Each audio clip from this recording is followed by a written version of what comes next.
ताज्या बातम्यांसाठी ABP माझाला subscribe करा आणि बेल आयकॉन प्रेस करा।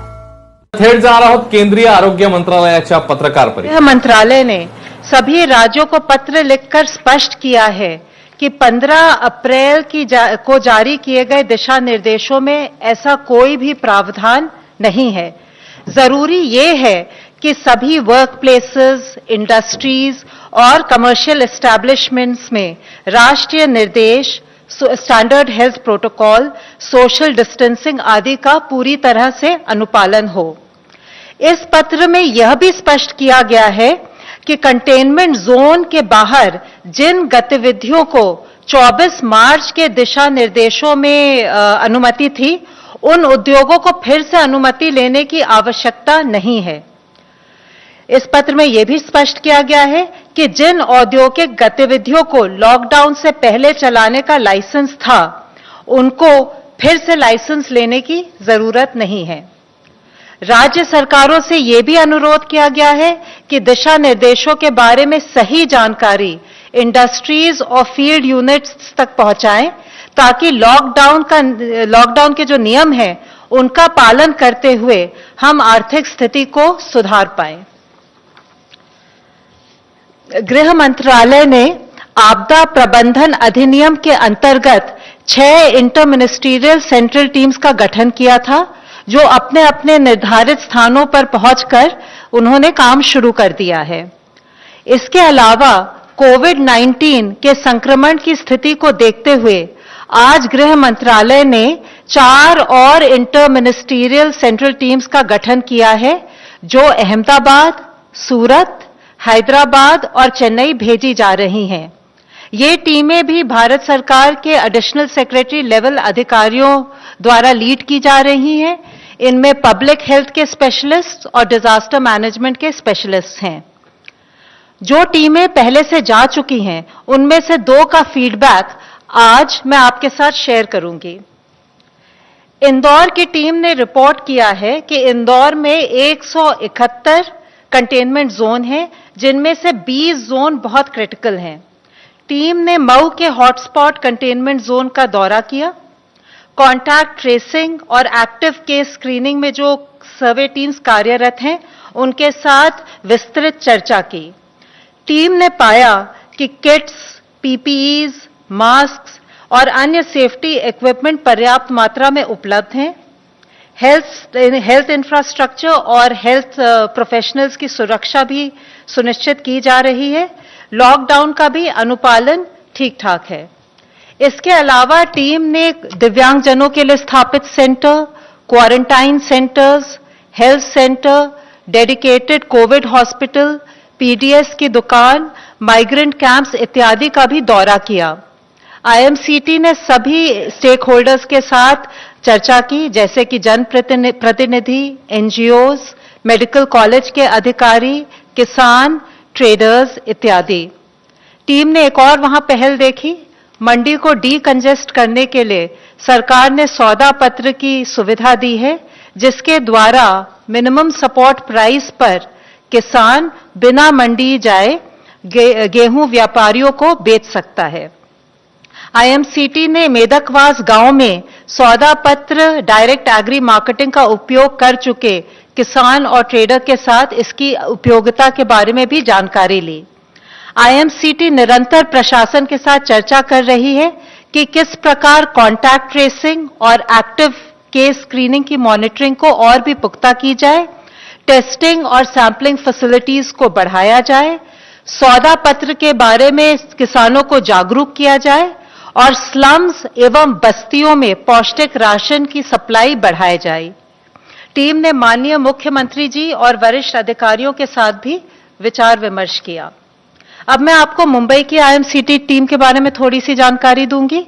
आईएमसीटी ने धारवी, गोवंडी और वडाला के स्लम एरियाज का दौरा किया।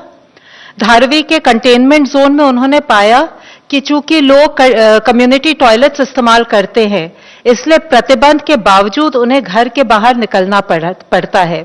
इसलिए उन्होंने सुझाव दिया है कि उपयुक्त लोकेशंस को ढूंढकर उन पर पोर्टेबल टॉयलेट्स को लगाया जाए, जिससे कि कम्युनिटी टॉयलेट्स के अनुपात में वृद्धि हो। धारवी में प्रशासन होम क्वारंटाइन पर निर्भर है। आईएमसीटी ने सुझाव दिया कि लगभग 2000 से 3000 लोगों के लिए इंस्टीट्यूशनल क्वारंटाइन की सुविधा का उपयोग किया जाए, टेस्टिंग की क्षमता बढ़ाई जाए और स्थानीय वॉलंटियर्स के साथ मिलकर सर्वेलेंस टीम्स की भी संख्या बढ़ाई जाए। टीम ने institutional quarantine centres, Covid hospital, community kitchen वगैरह का भी दौरा किया और सभी स्टेक होल्डर्स, खासकर एनजीओज के साथ काफी विचार विमर्श किया। आईएमसीटी ने इस पर भी चर्चा की कि किस प्रकार नॉन कोविड पेशेंट्स के लिए मेडिकल फैसिलिटीज का मुद्दा हल किया जाए। उन्होंने मुख्यमंत्री और सीनियर ऑफिसर्स के साथ भी वीडियो कॉन्फ्रेंस की। सभी आईएमसीटीज अपने सुझाव और विचार राज्य सरकारों के साथ साझा कर रही हैं। हमारा उद्देश्य ये है कि हम मिलकर स्थिति में सुधार लाएं और कोविड-19 को फैलने से रोकें। धन्यवाद। मैं अब आमंत्रित करता हूं हेल्थ मिनिस्ट्री रिप्रेजेंटेटिव प्लीज। कल से भारत में कोविड-19 की टोटल एडिशनल संख्या 1684 केसेस आए हैं, which takes our total confirmed cases to 23,077. Total cases under medical supervision are 17,610. कल से आज तक में 491 लोग क्योर हुए हैं, which takes की हमारी जो टोटल क्योर होने वालों की संख्या को 4,748 लेके जाती है। इसके द्वारा हमारा रिकवरी रेट अब अप्रॉक्सीमेटली 20.57% है। यह हम सब लोगों के लिए एक बहुत ही पॉजिटिव न्यूज है। इसी तरीके से पिछले 28 दिनों में जिन जिलों से कोई केस नहीं आया है उसकी संख्या में भी बढ़ोतरी हुई है। इसके तहत इन जिलों की संख्या 15 हो गई है और नए जो जिले ऐड हुए हैं उसमें छत्तीसगढ़ से दुर्ग और राजनांदगांव और मध्य प्रदेश से शिवपुरी जिला है। अब तक देश में टोटल 80 डिस्ट्रिक्ट्स ऐसे हैं जहां इससे पहले केस आए थे, लेकिन पिछले 14 दिनों से वहां पर कोई केस नहीं आया है और हम सबका प्रयत्न होना चाहिए कि ऐसे जिलों की संख्या निरंतर बढ़ती रहे। हम सबके लिए महत्वपूर्ण है कि कम्युनिटी और सरकार द्वारा चेन ऑफ ट्रांसमिशन को ब्रेक करने के लिए इस कलेक्टिव एफर्ट्स में हम लोग लगे रहें। हमें देखना है कि इन जिलों में कोई नया केस ना आए और नए जिले इस श्रेणी में शामिल होते रहें। जहां तक वो जिले हैं जिनमें अभी तक कोई केस आज तक रिपोर्ट नहीं हुआ है, यह महत्वपूर्ण है कि वे जिले ग्रीन जोन में ही बने रहें और कोई भी इंपोर्टेड केस उस जिले में ना आए। आज माननीय स्वास्थ्य मंत्री जी ने राज्यों के स्वास्थ्य मंत्रियों और मेडिकल एजुकेशन मंत्री साथ में हेल्थ सेक्रेटरीज के साथ वीडियो कॉन्फ्रेंस के माध्यम से कोविड-19 के मैनेजमेंट एफर्ट्स पर चर्चा की। उन्होंने राज्यों के अब तक के किए प्रयासों के लिए उन्हें धन्यवाद देते हुए कंटिन्यूअस अलर्ट रहने की इश्यू जो नीड है उसको हाईलाइट किया। उन्होंने राज्य से अधिक केसेस रिपोर्ट करने वाले या कम डबलिंग रेट वाले जिलों पर ध्यान केंद्रित करने का अनुरोध किया। उन्होंने ये कहा कि हाई केस मॉर्टेलिटी वाले जिलों पर भी ध्यान केंद्रित करने की आवश्यकता है। उन्होंने अनुरोध किया कि लाइव सेव करने के लिए अर्ली आइडेंटिफिकेशन ऑफ केसेस और प्रॉपर क्लिनिकल मैनेजमेंट बहुत महत्वपूर्ण है। उन्होंने राज्य से यह इंश्योर करने के लिए अनुरोध किया कि बीमारी के साथ अननेसेसरी स्टिग्मा अटैच ना हो। किसी भी बीमारी की तरह यह भी एक बीमारी है जो इलाज से ठीक हो जाती है। पर्टिकुलरली क्योंकि यह इन्फेक्शियस डिजीज है तो बहुत जरूरी है कि उससे संबंधित पेशेंट को हम समय पर आइडेंटिफाई कर सकें और समय पर ट्रीटमेंट शुरू कर पाएं।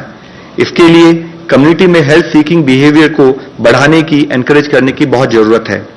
माननीय स्वास्थ्य मंत्री ने विश्व स्वास्थ्य संगठन के सभी सदस्य देशों के स्वास्थ्य मंत्रियों के साथ भी वीडियो कॉन्फ्रेंस के द्वारा अपने देश में किए एफर्ट्स के बारे में अपना यात्रा को साझा किया। उन्होंने विशेष रूप से यह हाईलाइट किया कि भारत के मैनेजमेंट एफर्ट्स में कम्युनिटी एंगेजमेंट और कंटेनमेंट एफर्ट्स इन दोनों ट्विन प्रिंसिपल्स पर काम किया है। उन्होंने rotary international, red cross society जैसे सोशल वेलफेयर ऑर्गेनाइजेशंस, एनजीओज और डेवलपमेंट पार्टनर्स के साथ भी बातचीत की। उन्होंने रेड क्रॉस से सफिशिएंट ब्लड स्टॉक्स को इंश्योर करने का अनुरोध किया। उन्होंने कहा कि वॉलंटरी ब्लड डोनेशन को बढ़ावा देने के लिए जरूरत हो तो डोनर्स को पिक और ड्रॉप करने जैसी फैसिलिटीज भी प्रोवाइड की जाएं। उन्होंने रेड क्रॉस को सुझाव दिया कि वे रिकवर्ड कोविड-19 पेशेंट्स के साथ कोऑर्डिनेट करें जिन्हें ब्लड डोनेशन के लिए मोबिलाइज किया जा सकता है। उनसे प्राप्त कॉन्वलेसेंट प्लाज्मा को कोरोना अफेक्टेड पेशेंट के अर्ली रिकवरी के लिए भविष्य में यूज करने का स्कोप हो सकता है। माननीय प्रधानमंत्री जी ने माननीय स्वास्थ्य मंत्री जी ने नागरिकों के सवालों का तेजी से जवाब देने के लिए कोविड-19 सेवा ट्विटर हैंडल शुरू करने की घोषणा भी की, जिससे कि ट्रेन्ड एक्सपर्ट द्वारा रियल टाइम में ऑथेंटिक हेल्थ और पब्लिक इंफॉर्मेशन प्रोवाइड की जा सकती है। आज माननीय प्रधानमंत्री जी ने देश भर के पंचायत के सरपंचों के साथ भी वीडियो कॉन्फ्रेंस के जरिए बातचीत की। सरपंचों ने लॉकडाउन मेजर्स को मेंटेन रखने के से संबंधित अपने अनुभवों और प्रयासों को भी शेयर किया। माननीय प्रधानमंत्री जी ने कहा कि संकट के दौरान ही हम बेस्ट और सच्चा पाठ सीखते हैं और कोरोना ने हमें सबसे बड़ा सबक सिखाया है, जो है आत्मनिर्भरता। उन्होंने पंचायतों से अपने इंफ्रास्ट्रक्चर को फर्दर मजबूत करने के लिए और बेटर विजिलेंस के लिए corona tracker application Aarogya Setu download करने के लिए और उसको प्रमोट करने के लिए भी अपील की। आज हम लोगों के साथ director NCDC doctor SK Singh और साथ ही member NITI Aayog doctor VK पाल भी उपस्थित हैं। वह चेयरमैन है एम्पावर्ड कमेटी ग्रुप 1, जो कि मेडिकल इमरजेंसी मैनेजमेंट के लिए कोऑर्डिनेट कर रहा है। मैं अब रिक्वेस्ट करूंगा कि वो फर्दर ऐड करें। धन्यवाद। NCDC please first. आज मैं आपको भारत सरकार के स्वास्थ्य मंत्रालय ने जो सर्विलेंस और रिस्पांस सिस्टम, जो कि पूरे हमारे देश के 734 जिलों और 37 राज्यों में फैला हुआ है, इस पर बीमारी में किस प्रकार ये सर्विलेंस सिस्टम अपना योगदान दे रहा है और किस प्रकार इस सर्विलेंस सिस्टम के माध्यम से हम न केवल राज्यों से बीमारी के डाटा को एकत्र कर पा रहे हैं, बल्कि साथ ही उस डाटा का हम इफेक्टिव एनालिसिस करके, जिसमें कि एपिडेमियोलॉजिकल इंटेलिजेंस को साथ में इस्तेमाल करते हुए हम एयरपोर्ट से जो चालू हुआ था, एयरपोर्ट की स्क्रीनिंग डाटा को कम्युनिटी डाटा से जोड़ने के माध्यम से और फिर उसके माध्यम से हम लोग आगे बढ़ते हुए हमने लाइव डैशबोर्ड तैयार किया, जिस डैशबोर्ड में स्पेशल सर्विलेंस सिस्टम का data directly from the district level direct capture होता था, जिसमें न केवल हम सर्विलेंस का डाटा कैप्चर करते थे, बल्कि लॉजिस्टिक और हॉस्पिटल और क्वारंटाइन और आइसोलेशन बेड्स का भी डाटा कैप्चर करते थे। साथ ही इसमें पीपीई की आवश्यकता और उसका भी एपिडेमियोलॉजिकल इंटेलिजेंस के माध्यम से ये अनुमान लगाया गया कि अगर हमारे केसों की दर या केस किस गति से आगे बढ़ेंगे, उसके अनुसार हमको कितने बेडों की आवश्यकता होगी, कितने हॉस्पिटल्स की आवश्यकता होगी, कितनी लॉजिस्टिक्स प्लानिंग हमको करनी पड़ेगी। ये भी इस पर्टिकुलर सर्विलेंस सिस्टम का एक मुख्य काम था।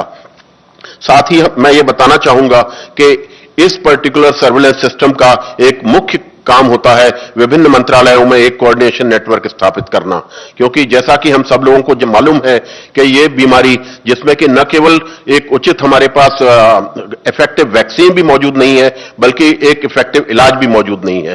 तो आज जो विश्व स्तर मंत्रालय आणि गृह मंत्रालयाने आजची अपडेट दिलेली आहे आणि कशा प्रकारे आता याच्या पुढे पावलं टाकली जाणार आहेत, कसे नियम पाळायचे, त्या संदर्भात पुन्हा एकदा त्यांनी काही मुद्दे अधोरेखित केले आहेत।